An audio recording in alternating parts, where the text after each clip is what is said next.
Sampai ke Jokowi ya. Kita punya dasar-dasar berpikir dulu ya. Jokowi, Foke, dan sebagainya itu hanya salah satu episode dari contoh-contoh pemahaman manusia terhadap hidupnya. Penting atau tidak penting tidak terletak pada Jokowinya atau Prabowo-nya, tapi terletak pada cara Anda memahami tema itu. Nah, kalau kaum itu kan kaum bahasa Indonesianya.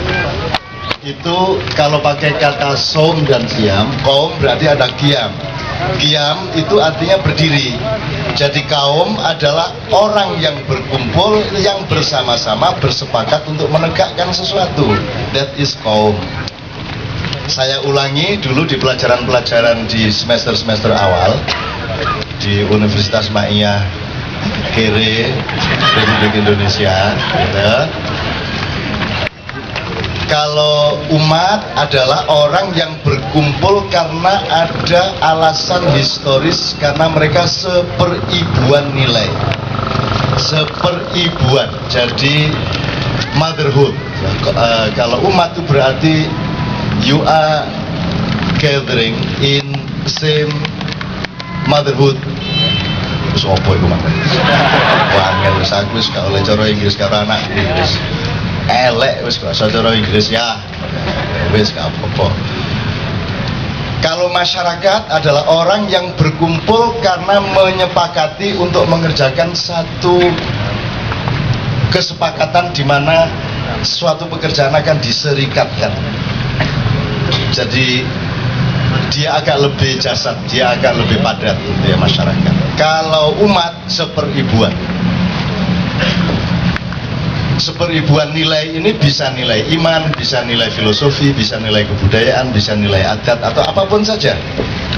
Misalnya nilai Harley Davidson ya juga bisa. Jadi ada umat Harley Davidson ya boleh. Karena sama-sama berasal dari ibu nilai yang namanya kebanggaan punya Harley Davidson atau Vespa. Sekarang ada masyarakat Vespa yang juga luar biasa. Jadi itu jangan disebut kelompok atau paguyuban, tapi sebutlah umat Vespa, ya. Apalagi umat, masyarakat, kaum, rakyat. Kalau rakyat itu berasal dari ra'iyah. Jadi orang yang berkumpul karena bersama-sama memiliki dan memegang kedaulatan atas suatu wilayah dan urusan. Itu definisinya ngono ya. Maka mereka disebut rakyat, maka dipersyaratkan ada satu MOU yang kemudian diresmikan dalam konstitusi menjadi negara. So, rakyat adalah orang yang berkumpul dalam satu perjanjian yang disebut negara, di mana yang pegang kedaulatan adalah mereka. Kedaulatan itu dinamakan ra'iyah. Maka dalam bahasa Indonesia disebut rakyat. Jadi rakyat sama masyarakat berbeda. Masyarakat bisa segmentatif, tapi kalau rakyat itu utuh dalam satu negara. Sekarang untuk kembali ke siam, kaum adalah orang yang berkumpul karena suatu ciri. Cirinya boleh budaya, boleh gen, boleh apapun saja.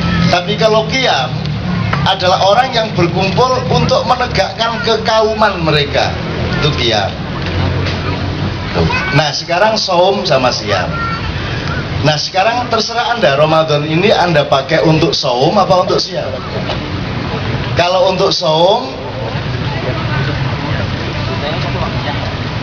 yang penting Anda mendapatkan nilai-nilai puasa secara universal. Tapi kalau Ramadan Anda pakai untuk pergerakan siam, maka Anda menyepakati ada satu prinsip-prinsip nilai yang Anda akan tegakkan bersama-sama. Karena siam, kalau bahasa Jawa memilih siam, sampun siam nopo dereng, itu kalau bahasa Jawa, ya. Ini ada hubungannya juga kalau adzan subuh naum sama niam, gitu ya. As-sholatu khairum minan naum. Nah, karena niam itu tidak ada, karena kalau orang tidur terus kebangkitan itu namanya ngelendur, kan gitu kan. Jadi akhirnya tidak ada niam, yang ada hanya naum. As-sholatu khairum minan naum. Nah sekarang kembali ke puasa. Jadi malam hari ini Ramadan ini Anda mau pakai, Anda konsep, Anda desain, Anda berangkatkan untuk menjadi nilai kebangkitan, atau yang penting Anda mendapatkan hikmah universal dari puasa dan Ramadan. Terserah Anda akan menghimpun diri sebagai umat manusia, ataukah sebagai bangsa Indonesia, sebagai umat Islam, atau sebagai orang Jakarta, atau sebagai apapun. Itu pilihan Anda masing-masing. Tapi malam hari ini Anda harus punya pilihan, mau siam apa saum.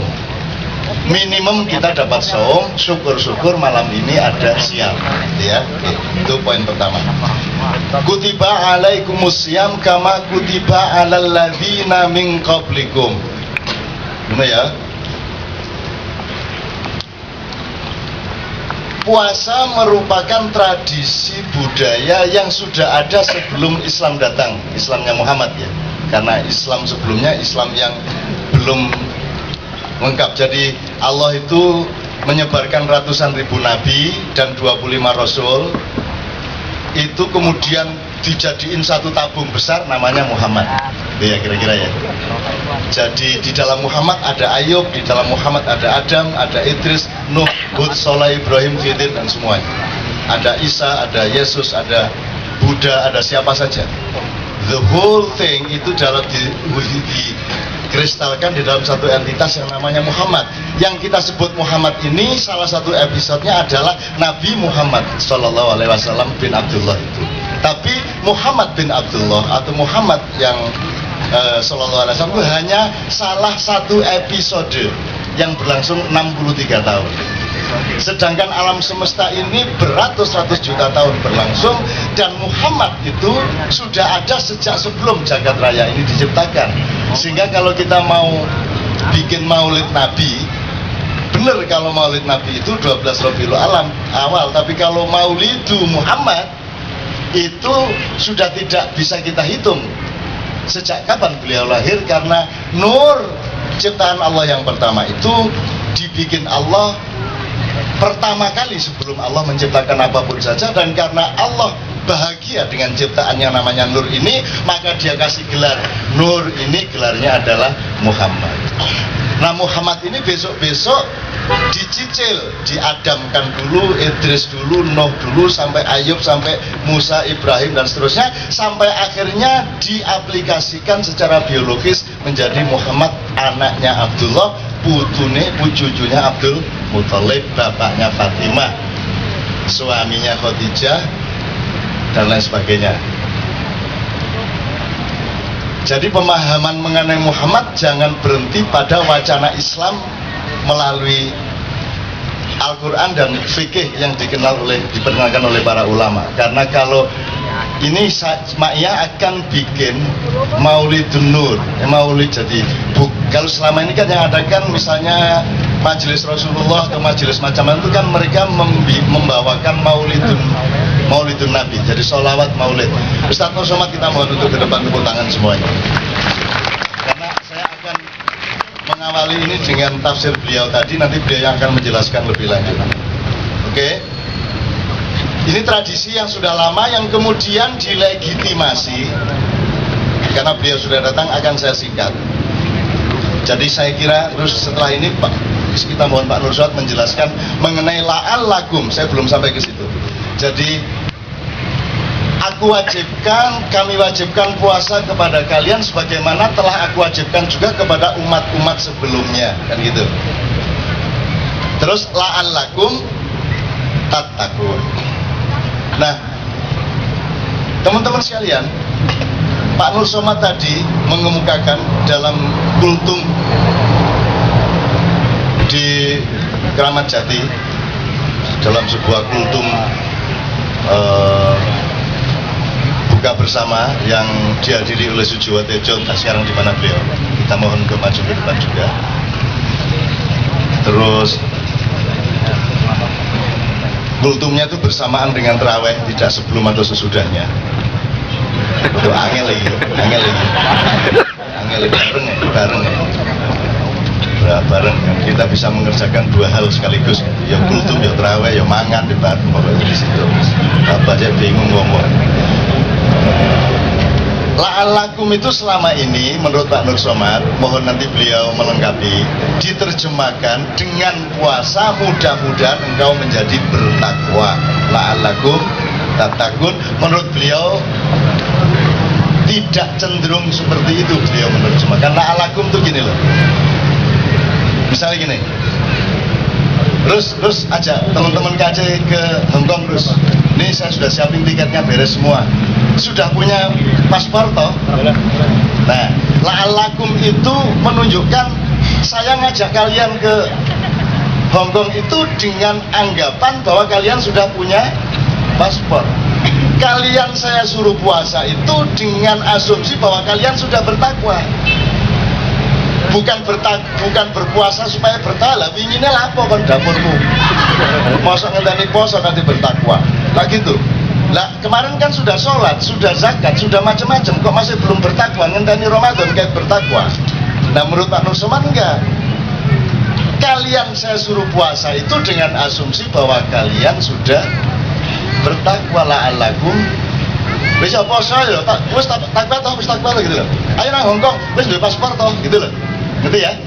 Oke. Jadi la'allakum selama ini tidak membuat bangsa Indonesia mengalami kemajuan apapun dengan berpuluh-puluh kali Ramadan, karena salah satu faktornya adalah menerjemahkan la'allakumnya itu salah. Oh, jadi belum bertakwa, maka masuk Ramadan supaya bertakwa. Jadi setelah itu boleh tidak bertakwa lagi, karena toh akan ada Ramadan lagi. Setelah Ramadan baru kalian akan bertakwa lagi. Mulai bembet terus. Itu ya teman-teman sekalian, jelas ya? Jelas ya? La'allakumnya jelas. Jadi la'allakum itu bukan supaya, tetapi apa bahasa Indonesia?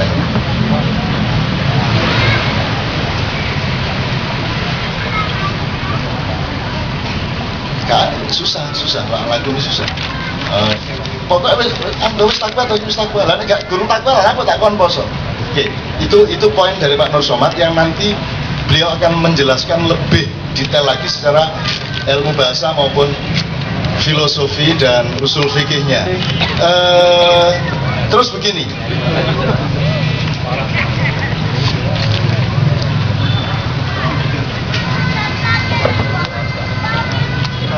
sampean ini masuk Ramadan itu rumangsamu sebelum Ramadan sampean belum puasa gitu. Sebelum puasa itu sampai sebelum Ramadan sampean harus poso terus ya. Sing buka lah parpol itu buka ya. Ya toh. Dirjen-dirjen, menteri-menteri, ketua partai itu buka kabeh. Lah dapur mula poso tok ae. Iya. Kapan bukamu lho kapan? Jadi di ngomong burung Ramadan ya udah mangkel-mangkel double gitu, biar terus nggak buka-buka di ngomong poso meneng kan gitu. Jadi saya Ramadan yang lalu itu saya terus terang sama jamaah aku takon, semua orang kalau sudah Ramadan ngakunya bergembira telah datang Ramadan, aku hatiku mulu kabeh toh, ngaku kamu. Sebenarnya kamu itu seneng gak puasa? Ngaku kamu. Ayo ngaku, jujur. Aslinya manggil toh. Cuman gak berani ngelawan toh. Aslinya dobel poso tuh. Gitu kan? Ngaku, betul gak? Loh, gak ada ulama berani penelitian seperti ini. Aslinya kan gak suka toh puasa. Allah ngaku aja. Terus kalau enggak, udah saya berhalus. Kalau ada pengumuman dari Allah, wahai umat Islam yang menjadi penduduk Indonesia, karena aku mempertimbangkan kebingungan nasional yang berkepanjangan, maka aku bebaskan Ramadan ini, kalian tidak perlu berpuasa. Kira-kira ya apa? Iya. Ya tak? Oh, mesti pesta, hidup Tuhan, hidup dapurmu ya. Betul enggak kira-kira? Tetapi loh, Cak, bagaimana dong kalau orang masuk Ramadan berpuasa tapi hatinya tidak ikhlas? Loh ya lebih bagus dong. Loh kalau lebih bagus. Loh kalau kamu bahagia masuk Ramadan, kemudian kamu melakukan puasa dengan gembira, apa hebatnya orang yang senang dan melakukan kesenangannya? Yang hebat adalah orang yang tidak suka tapi tetap ikhlas melaksanakannya. Angel dulu argumentasi ini dia. Bener nggak? Loh, nek kamu suka rujak terus disuguhi rujak kok badok, ya gak anak gumune aku. Wong kon anjene seneng rujak. Tapi kamu nggak suka rujak, disuruh makan rujak. Ya sudah, demi cintaku kepada Allah, karena Allah yang menyuruh aku makan rujak, tak pakane wis Mas yo gak seneng wis. Katemu tak gak apa-apa kowe tak pangane. Kan lebih tinggi nilainya. Betul enggak? Jadi sekali lagi saya tanya, seneng enggak masuk Ramadan? Aku nggak seneng sekarang. Soalnya lebih tinggi nilainya gitu. Betul enggak? Ya baru ya, ini loh, ustadznya ngaku loh, sholatnya gak seneng, sholat jadi ya rasa seneng. Itu kan sama, waktu Umar bin Khattab mencium Hajar Aswad, kan dia ngomong gitu. Tuh, waktu nek mergo Kanjeng Nabi ngambung dapur aku mau. Betul nggak ngomongnya gitu? Kalau tidak karena Rasulullah menciummu, aku tidak akan mencium. Tapi karena Rasulullah yang aku cintai dan aku imani menciummu, maka aku pun mencium. Tapi jangan pikir aku menciummu karena engkau. Betul nggak? Ngono. Poso yang ngono aku jane moso. Masa mungkin iki wis melarat iki koyo ngene iki poso. Kene iki gak adek poso ya wis poso terus tadi. Terus jare Pak Yai untuk menghayati penderitaan orang miskin dasmu. Penderitaan orang miskin lah wong miskin menghayati apa? Gatel ini. Enake dhewe menghayati kemiskinan kok dihayati. Kalau berani ya jadi miskin seperti Rasulullah, menghayati tok, lah kaya acting tok. Terus jajal becak 10 genjotan, wis menghayati tukang becak, udah sembuh.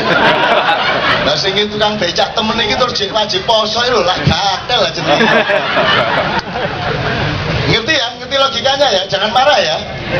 Tapi kan Anda tahu toh bahwa Anda lebih mulia atau daripada orang-orang yang bergembira memasuki Ramadan.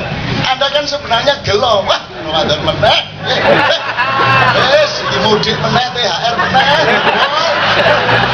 Ya tak? Betul enggak? Tapi karena Allah yang memerintahkanmu untuk berpuasa, meskipun engkau tidak menyukainya, tapi karena cintamu lebih besar dari tidak sukamu kepada puasa, engkau ikhlas melakukannya, dan Allah meninggikan derajatmu karena itu. Wah, jadi mulai ini tanya kemana-mana bilang aku jane ra seneng puasa. Ning mergo Gusti Allah sing ngongkon aku ikhlas ra apa-apa. Poso ben. Bingung Ustaz bingung. Oh nanti menjelang akhir Ramadan ada lagu di televisi, ya Allah Ramadan sudah hampir pergi, betapa sedih aku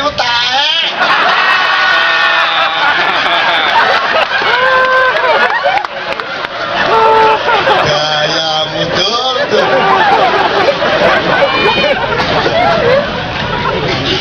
nggak marah ya, enak kan?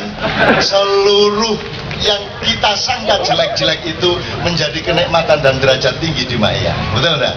Nah, guyu lali utange kan. Oke, jadi teman-teman sekalian, sekarang kalau Anda proyeksikan terakhir ya, proyeksikan puasa dan tidak puasa itu ke dalam kehidupan yang nyata. Bangsa Indonesia ini sebenarnya puasa sejak kapan? Zaman Orla itu puasa apa? Buko. Zaman Orba itu puasa apa? Buko. Reformasi ini lebih banyak bukonya apa puasanya? Atau oh ini buko banget untuk level ini puasa banget untuk level itu. Nah coba tolong dihitung semuanya. Nah Anda ini dengan Ramadan yang kesekian kalinya ini akan mencari buko atau Idul Fitrinya Indonesia atau tidak? Maka kita perlu pause sebentar untuk tafakur, kan gitu. Untuk kira-kira akan bagaimana ini? Karena nggak usah nunggu Ramadan, kene iki wis poso terus. Aku iki ora bipiro tapi tak lakoni mek sitok tok iku. Gitu loh. Nah, aja negatif poligami enggak apa-apa, indah, bagus. Tapi dolek orang ndo umur 99. Ireng lowemu irunge pesek anake songo. Utange akeh, rabi dukur derajatmu. Lah nek arek enom ayu ya wajan ya gelem. Lah aku ya gelem, sapa sing gak gelem ngawur ae arek. Oh alah. Rumangsane kene ra gelo harus dia pengen. Cuma gak berat.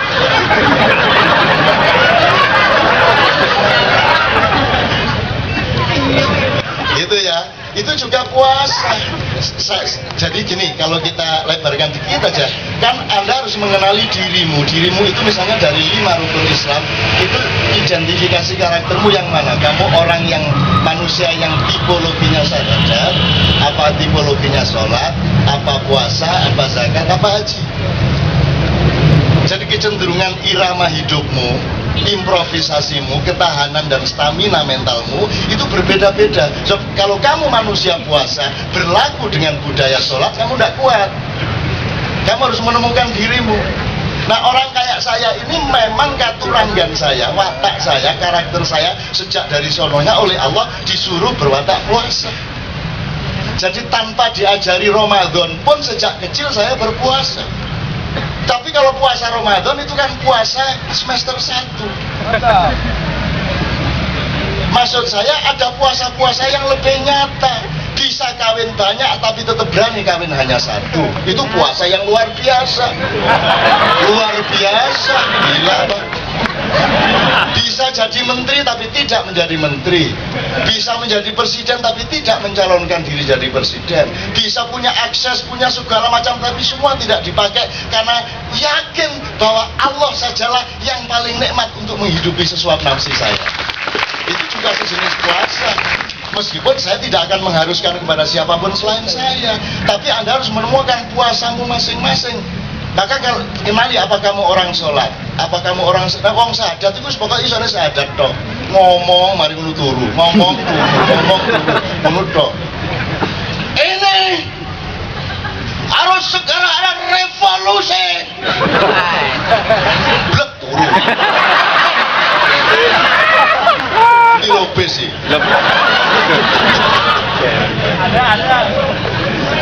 Tenang bis. Ya, ini manusia syahadat plus bir, ya. Toh, tidak apa-apa.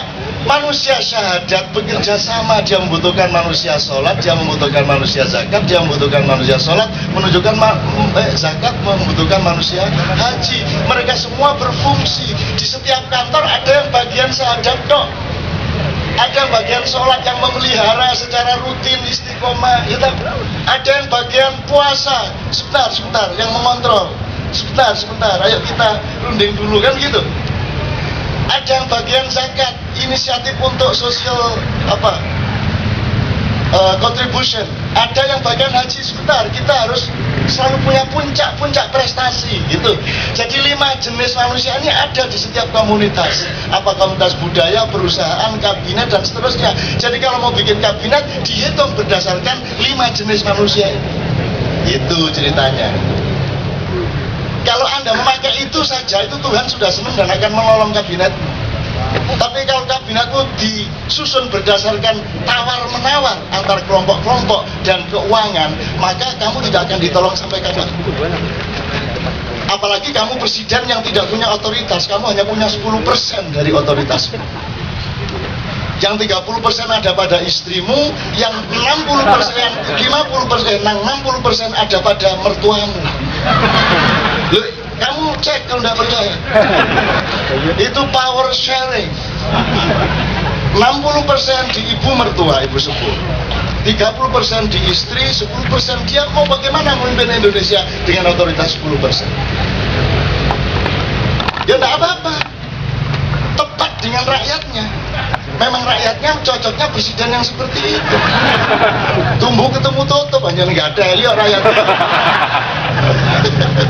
Tidak ada masalah, makanya bangsa Indonesia survive saja. Tidak ada masalah dan tidak usah punya cita-cita yang terlalu tinggi. Memang sudah jadi habitatnya seperti ini. Gitu loh. Jadi memang bakatnya bangsa Indonesia itu puasa. Hari raya yang kapan? Ya karena tidak tercapai-capai hari raya yang sejati, akhirnya ya wes lah mudik, yang penting mudik. Jadi akhirnya mudik. Nah kata mudik itu dari mana itu Pak Nur Samad? Syekh, saya cari apa itu mudik. Kalau mudik itu apa bahasa Arab artinya? Mudik, oh betul mudik. Mudik itu nek bahasa Jawa Timur mudik munggah. Mudik orang kayak gitu. Tapi nek mbok nek mudik iya apa kan? Tapi secara universal mudik itu memang sangat indah karena setiap manusia akan pergi kembali. Jadi perginya itu kembali. Jadi dia pasti pulang. Nah pulang yang paling dekat adalah ke leluhurnya di kampung halaman. Pulang yang lebih jauh adalah ke sejarah yang lebih jauh. Pulang yang sejati adalah kepada Allah Subhanahu Wa Taala. Kan gitu. Jadi mudik itu sebenarnya adalah kesadaran untuk tauhid. Menurut pokoknya tak lem. Wis kok gendeng tak delokno alasan saya apik mlebu swarga. Enaknya maknya itu setan saja dibela. Dan ini setan sedang marah di Indonesia. Kembalikan setan kepada aku.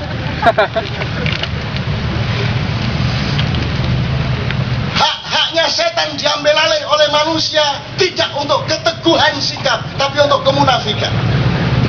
Setan itu kalau jahat, tidak menutup-nutupinya dengan baju koko, tidak menutup-nutupinya dengan peci.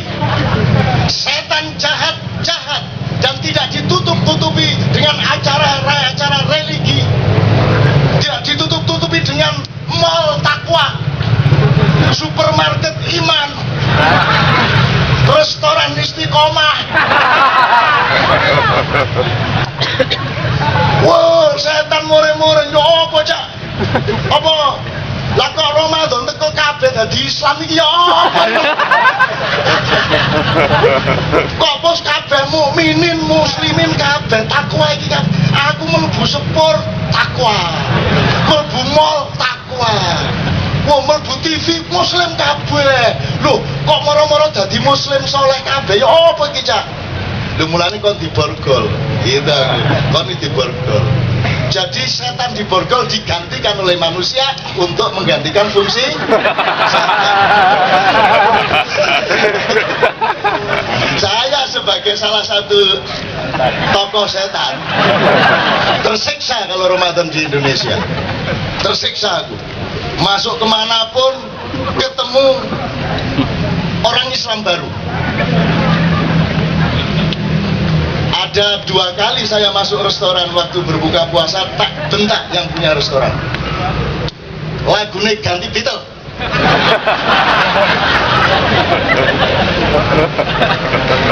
Pos anggur poso, posida.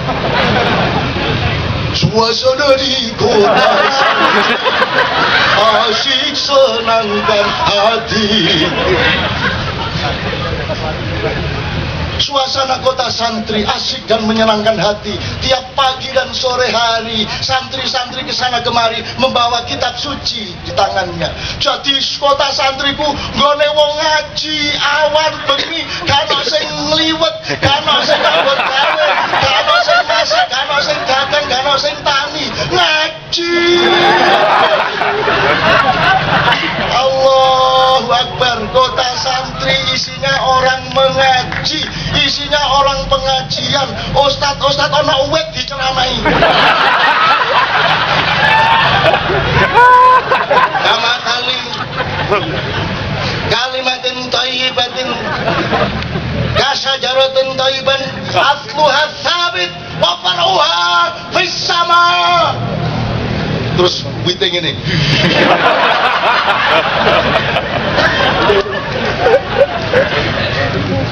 Mbok nek wis ustad lawannya preman. Nek preman ojo dipercaya, percaya sama ustad. Wah, berarti aku sebagai setan ini bos Ramadan, ya Allah, cepat. 30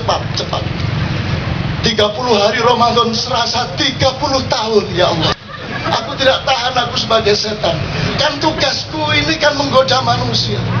Nah, manusia ini sudah lebih dari aku di dalam menerapkan kesetananku. Mereka lebih setan dari aku, ya Allah. Maumu bagaimana ini? Ngono aku. Wah, akhirnya malaikat minggir kabeh sing ono nang umur-umur.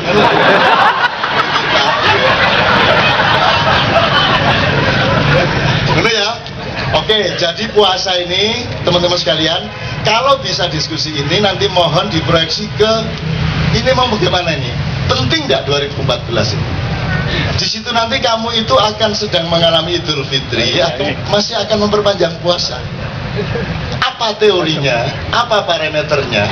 Apa persyaratannya? Apa syarat rukunnya untuk supaya Anda tidak memperpanjang puasa? Nah, kalau menurut tafsirnya Pak Nur Somad, mungkin kita tidak mampu berbuat apa-apa. Karena apa? Karena lakumnya tadi salah. Kita pikir kita baru akan bertakwa setelah puasa Ramadan. Ternyata syarat berpuasa Ramadan harus bertakwa. Kalau kita masuk perilaku puasa tanpa bekal takwa, maka kita tidak akan mendapatkan Idul Fitri. Kira-kira gitu konsepnya Pak Nur Somad. Nah, monggo, ini kalau misalnya Cak Til sama Pak Jo, saya lihat petani-petani di Indonesia yang diasuh Cak Til sama Pak Jo itu sudah mulai punya konsep dan masa depan untuk menuju hari rayanya pertanian Indonesia. Kira-kira ngono Pak ya, sampai turut ya. Wes rada ketok lumayan. Tapi nek iki lho sing arek Jakarta iki sing pegawai-pegawai gak jelas iki. Iki kira-kira riyoyomu iku kira-kira abad piro? Itu. Terakhir sekali Pak Nur Somad, habis ini saya mohon lakum itu dipertegas. Kan kalau tujuan utamanya kalau di dalam Islam itu kan selalu wacananya adalah baldatun thayyibatun wa rabbun ghafur. Ini biasanya diterjemahkan bahasa Indonesianya gimana? Siapa sing eling? Baldatun itu negeri lah. Negeri yang thayyibah.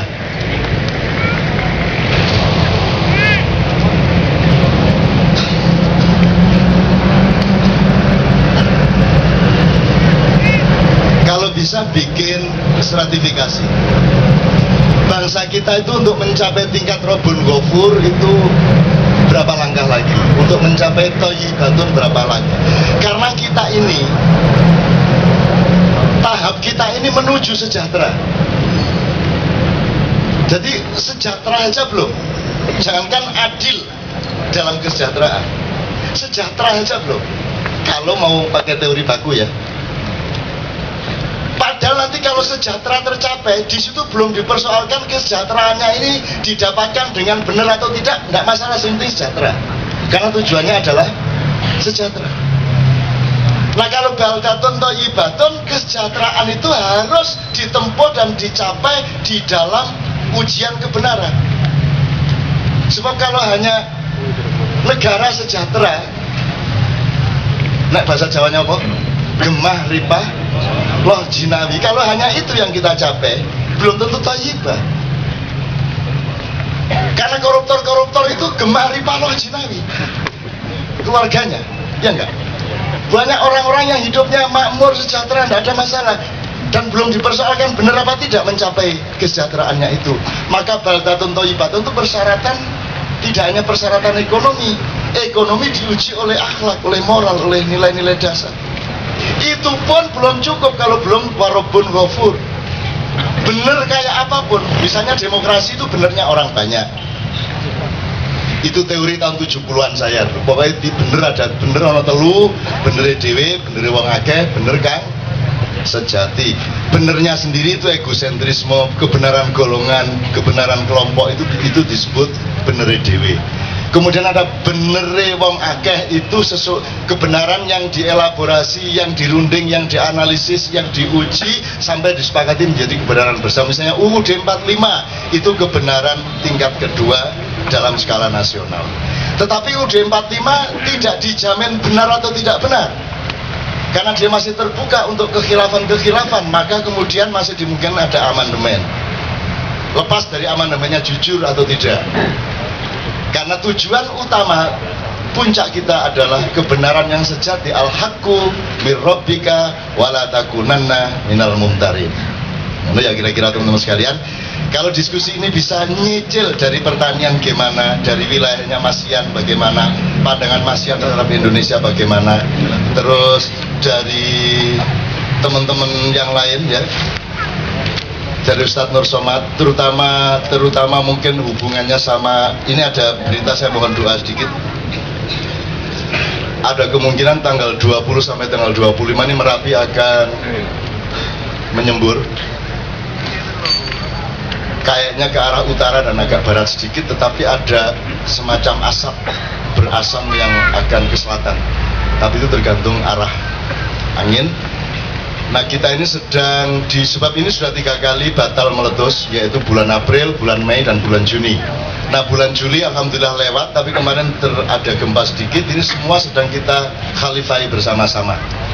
Karena Allah itu punya pemerintahan yang selama ini kita kenal hanyalah wakil-wakil atau birokrat-birokrat Allah di wilayah yudikatif.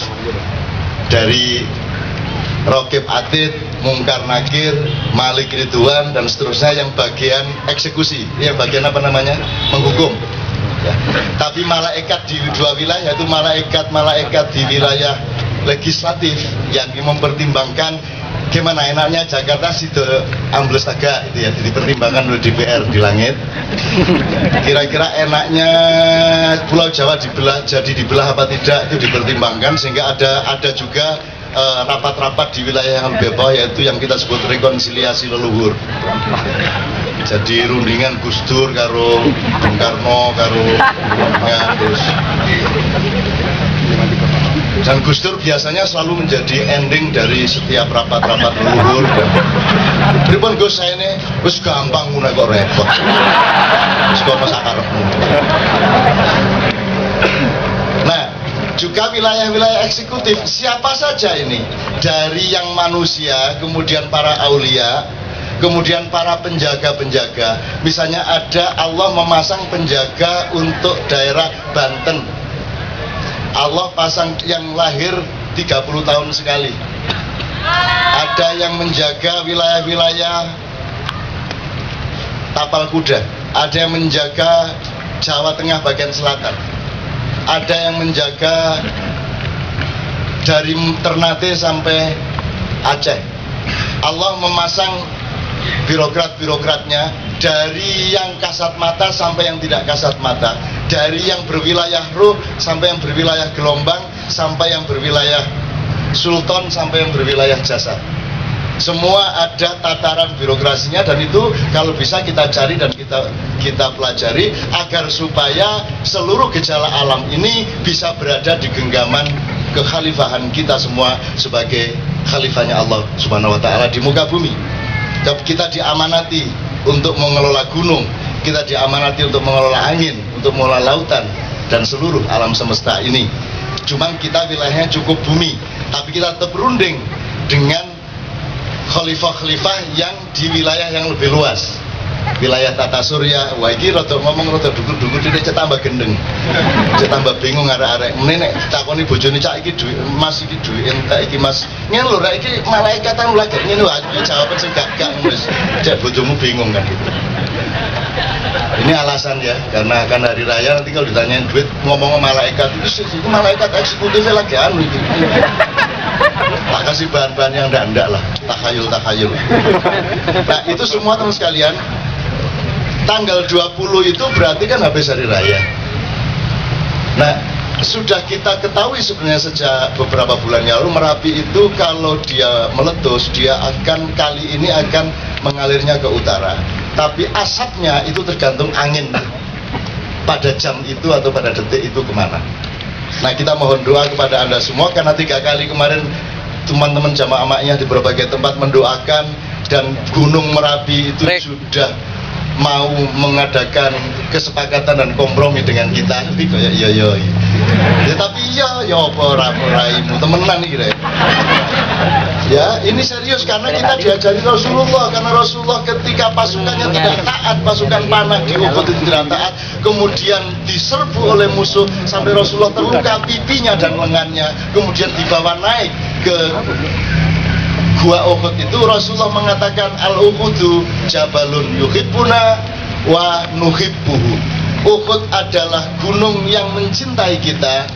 Berarti dia subjek yang memiliki kesadaran sampai tingkat dan pemahaman tertentu, dan kita juga mencintai Uhud. Maka orang Merapi juga kita kasih wiritan al-Merapi jabalun yuhibbuna wa nuhibbuhu. Merapi ku tresno awake dhewe, awake dhewe ya tresno karo Merapi. Orang di sekitar Merapi tidak boleh hatinya berkata bahwa Merapi akan meletus.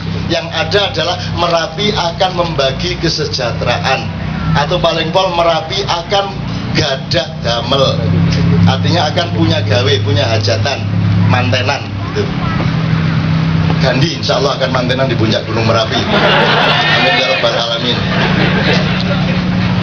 Nek sido ya dapat jin lah gitu. Oke, itu teman sekalian, saya mohon doa bismillahirrahmanirrahim, karena nanti kalau ada apa-apa di Indonesia teman-teman sekalian, itu Jogja dan daerah Jawa Tengah itu yang akan menjadi titik keseimbangan dari seluruh gonjang-ganjingnya Indonesia. Artinya kita mempelajari siapa saja yang punya watak seperti Jogja, tidak terlalu keras tapi juga tidak lembek, tidak memusuhi siapa-siapa tapi juga tidak gampang dihapusi siapa-siapa, ya. Itu watak Jogja. Kalau Surabaya atau Solo agak terlalu berangasan. Kalau di Jogja kompak, antara supporter Bantul sama Sleman kompak, gitu, tidak ada masalah gitu loh. Setan malaikat rundingan. Kalau di Jogjanya Roro Kidul sama Sunan Kalijogo negosiasi, itu kalau di Jogja. Jadi titik keseimbangannya di Jogja. Artinya tidak berarti orang Jogja itu penting. Yang terpenting adalah kalau Anda memiliki watak seperti itu, berarti Anda adalah penyeimbang situasi di Indonesia, kan begitu. Jadi Anda memiliki Jogja di dalam diri Anda. Sama dengan Dajjal itu tidak bisa memasuki Mekah dan Madinah karena dijaga oleh malaikat. Selama 14 abad manusia, umat Islam percaya bahwa hanya kota Mekah dan Madinah yang tidak bisa dimasuki Dajjal, karena Dajjal hanya akan berdiri di Bukit Air, tidak bisa masuk ke Madinah karena Madinah dan Mekah dijaga malaikat. Apakah bisa dia masuk Jakarta? Dari Jakarta. Nah, kalau Anda membangun Mekah dan Madinah di dalam hidupmu, bisakah Dajjal memasukimu? Kan itu masalahnya. Tidak bisa dong. Dajjal tidak bisa memasuki dirimu karena engkau membangun Mekah dan Madinah dan malaikat menjaga Mekah Madinah di dalam hidupmu, di dalam dadamu, di dalam kepalamu. Engkau berpikir secara Madinah dan engkau beriman secara Mekah. Itu kira-kira. Kalau Ustaz Zainuddin Bien berhati Mekah, berotak Jerman. Jadi Hitler kabeh. Oh ya, kira-kira. Bismillah, saya serahkan kembali kepada moderator. Tolong diterjemahkan puasa dan hari rayanya Indonesia di dalam bidang-bidang yang ditekuni oleh para pembicara masing-masing. Sementara assalamualaikum warahmatullahi wabarakatuh.